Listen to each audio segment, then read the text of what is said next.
साथियों, एक बार फिर से आपका स्वागत है।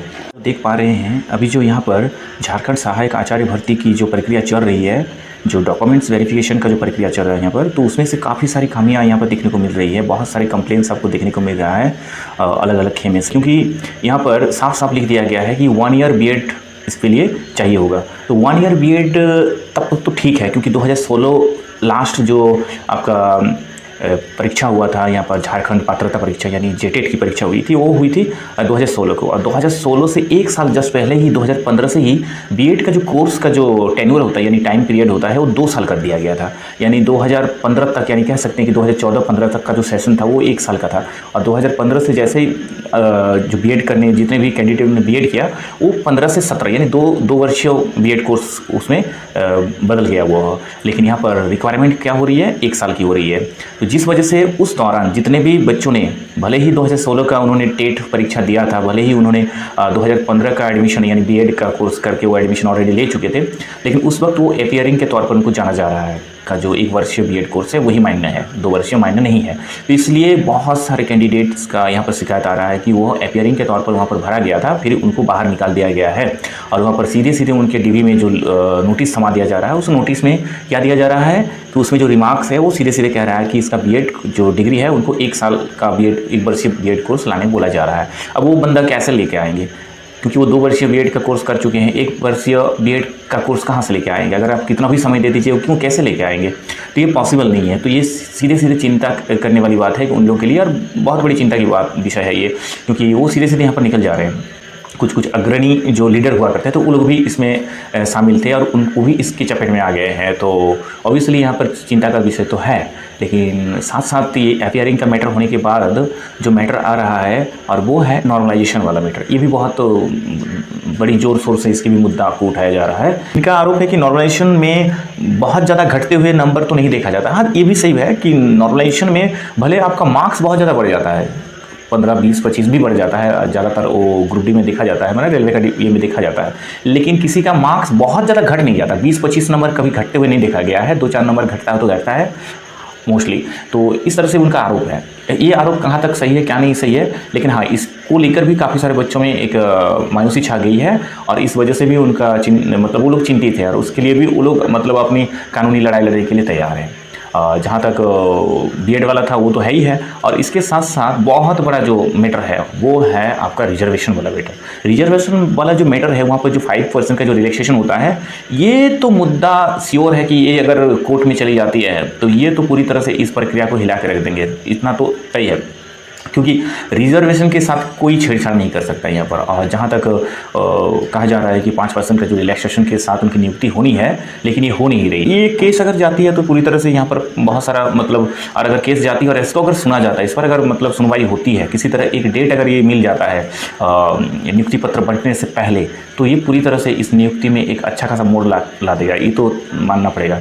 क्योंकि ये ऐसा मतलब संवेदनशील मतलब मुद्दा होता है ना, रिजर्वेशन वाला मुद्दा, ना इसको आप इनकार कर सकते हैं, और अगर आप इसको इनकार करके नियुक्ति कर देते हैं तो ये तो संवैधानिक रूप से पूरी तरह से पूरा वायलेशन हो जाएगा, और कोई भी कोर्ट इसको किसी भी तरीके से इसको जस्टिफाई नहीं करेंगे, क्योंकि रिजर्वेशन का जो मैटर होता है उसको बहुत ही सेंसिटिवली उनको लेना होता है, और यहाँ पर किसी भी तरीके से उसके साथ छेड़छाड़ नहीं करेंगे। बट अगर वहाँ पर उसको इम्प्लीमेंट कर देते हैं 5% वाला रिलैक्सेशन वाला, तो यहाँ पर एक और चीज़ें निकल के आ जाएंगी। निकल के कैसे आ जाएंगी, क्योंकि ये जो मैटर है 5% रिलैक्सेशन वाला मैटर, ये बाद में आई हुई थी नियुक्ति प्रक्रिया के दौरान, बाद में कुछ केस वगैरह के थ्रू।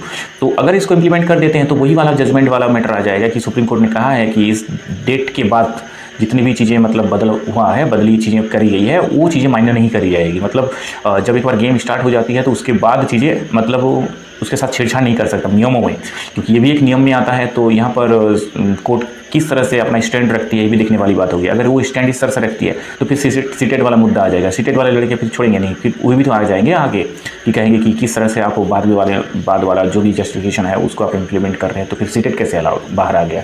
तो ये भी है, और क्या है नया प्लान उसके बारे में हम लोग बात कर रहे हैं कि अभी तक जितने भी प्रेयर लेके गए थे सीटेट वालों ने, सीटेट वालों की प्रेयर बार बार उन्होंने एज ए सीटेट कैंडिडेट के तौर पर उन्होंने अपने प्रेयर को रखा था कोर्ट के सामने, और कोर्ट ने सीधे सीधे उनको सुने बिना सुने ही उनको सीधे से एकदम नकार दे रहा है, क्योंकि वो पूरी तरह से समझ गए हैं कि सीटेट वाला मैटर जो भी आया है वो गेम चलने के बाद आया है, मतलब गेम स्टार्ट हो जाने के बाद आया है। तो वो किसी तरीके से इसके साथ किसी भी तरीके से कोई मतलब संवेदनशील जो भी होता है ना सहानुभूति, वो नहीं रखने वाली है और इससे कुछ होने जाने का है नहीं।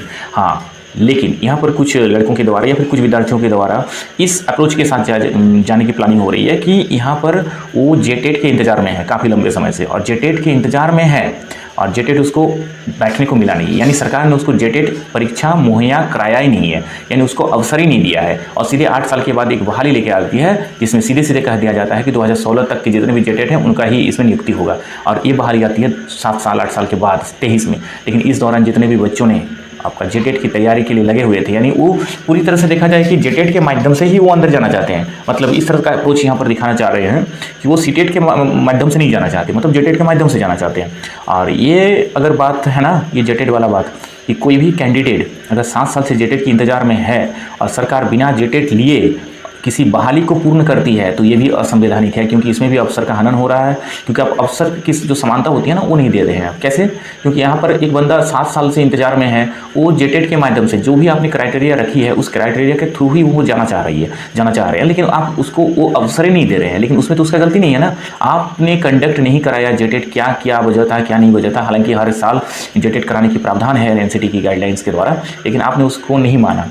और अगर आपने उसको नहीं माना तो फिर उस विद्यार्थी की गलती क्या है? ये वाली बात, अगर ये अप्रोच वाला बात अगर केस यहाँ पर कर दी जाती है और इसके लिए एक हियरिंग भी अगर हो जाती है ना, तो इसमें तो अच्छा खासा बहस होने वाला है। और इसको पूरी तरह से डिनाई तो कोई भी कोर्ट नहीं कर सकते, क्योंकि एक कैंडिडेट का ये समानता का और अवसर का हक अधिकार होता है, जिसमें पूरी तरह से यहाँ पर वायलेशन करके झारखंड सरकार ने नियुक्ति प्रक्रिया कंप्लीट करने जा रही है। तो इस तरह से अप्रोच के साथ काफ़ी सारे विद्यार्थियों का कहना है कि वो अभी कोर्ट के शरण में जाएंगे। नियुक्ति पत्र बंटने तक अगर ये सब चीज़ें सुनवाई वगैरह हो जाती है तो काफ़ी हद तक ये बहाली में कुछ नया मोड़ आ सकता है। और क्योंकि ये बहाली इस मतलब तरीके से हुई है कि यहाँ पर बहाल हो जाने के बावजूद भी भले जो भी जितने भी अंदर से जितने भी जानकार लोग हैं वो अंदर से चाहे या फिर बाहर से जितने भी तरीके से बोल दें कि कुछ भी नहीं हो सकता, कुछ नहीं बिगड़ सकता, लेकिन एक बात आपको पता है, बगल में हमारा पश्चिम बंगाल में जो कांड हुआ है उसके बारे में सबको पता है कि क्या हुआ क्या नहीं हुआ है। तो ये भी चीज़ें कभी भी हो सकती है, क्योंकि यहाँ पर सीधे सीधे 7 साल के बाद जो बहाली हुई है और हर एक बहाली से पहले उनको जेटेट लेना अनिवार्य होता है। ये अगर मतलब कोर्ट में अगर ये बहस हो जाती है ना, और ये प्रावधान है कि आप 7 साल के बाद कोई सरकारी नियुक्ति बहाली लेकर आते हैं और उसको जो उसके लिए जो पात्रता होता है वो पात्रता परीक्षा तो आपको कंडक्ट कराना ही पड़ेगा, तभी तो लोग पात्रता होकर आपको वहाँ पर बैठेंगे। और आप बिना लिए ही 7 साल पहले के लोगों को लिए रहा है। इसमें देखिए जेटेट वालों के साथ किसी भी तरीके कोई ये नहीं है, बट यहाँ जो लॉजिकल चीज़ें हैं वो लॉजिकल चीज़ें बताई जा रही है, ठीक है। क्योंकि देखिए जेटेट वालों ने यहाँ पर अगर देखा जाए तो जेटेट वालों की जो यहाँ पर लड़ाई थी मतलब बहुत शानदार लड़ाई लड़ी रहेगी, ये तो मानना पड़ेगा। उनकी लड़ाई, उसकी जो लीडरशिप थी, मतलब चाहे कुछ भी आरोप उनके ऊपर लगे, जो भी था, जो भी इधर उधर वाला मैटर है, लेकिन लीडरशिप तो एकदम पूरे ग्राउंड लेवल से करी गई है एकदम हर एक तरह से। तो लीडरशिप कैसे करी जाती है ये बहुत बेहतरीन तरीके से उन्होंने दिखाया है सामने। और एक वक्त ऐसा था कि चीज़ें मतलब लगता है कि जेटेट वाले इस तरह से हैं कि इनको ज़्यादा कुछ आता जाता नहीं है, इनके पास उतना नॉलेज नहीं है। तो इस मामले में सीटेट वाले को उन्होंने पूरी तरह से बीट कर दिया है, क्योंकि जानकारी अगर नहीं होती ना तो यहाँ पर जब हाईकोर्ट ने इनको आदेश दे दिया सीटेट वालों को अप्लाई करने के लिए, तो पूरी तरह से हताश होकर बैठ जाते और जिस तरह से हो रहा है तो उस तरह से चलने देते। लेकिन तुरंत कुछ ही दिनों में उन्होंने SLP लेकर सुप्रीम कोर्ट चले जाते हैं और फिर सुप्रीम कोर्ट से उन्होंने क्या करते हैं, वो रीज़न पर रोक लगाने के लिए मतलब वो सफलता हासिल कर दीजिए। यहीं पर चीज़ें बहुत हद तक उनके फेवर में चली जाती है। इसी के साथ आप सभी का बहुत बहुत धन्यवाद इस वीडियो को देखने के लिए, और कृपया करके चैनल को सब्सक्राइब करिएगा। जब भी हम लोग आते हैं आपके लिए एक ऑथेंटिक चीज़ें लेकर आते हैं, भले ही मतलब थोड़े लेट से आते हैं, लेकिन एक कोशिश करते हैं कि एक ऑथेंटिक चीज़ें लेकर आएंगे, क्योंकि लॉजिकल चीज़ों पर हम विश्वास करते हैं। तो इस तरह से संभावनाएँ दिख रही है। तो आपको बहुत बहुत धन्यवाद देखने के लिए। कृपया चैनल को सब्सक्राइब और लाइक ज़रूर करेंगे। धन्यवाद।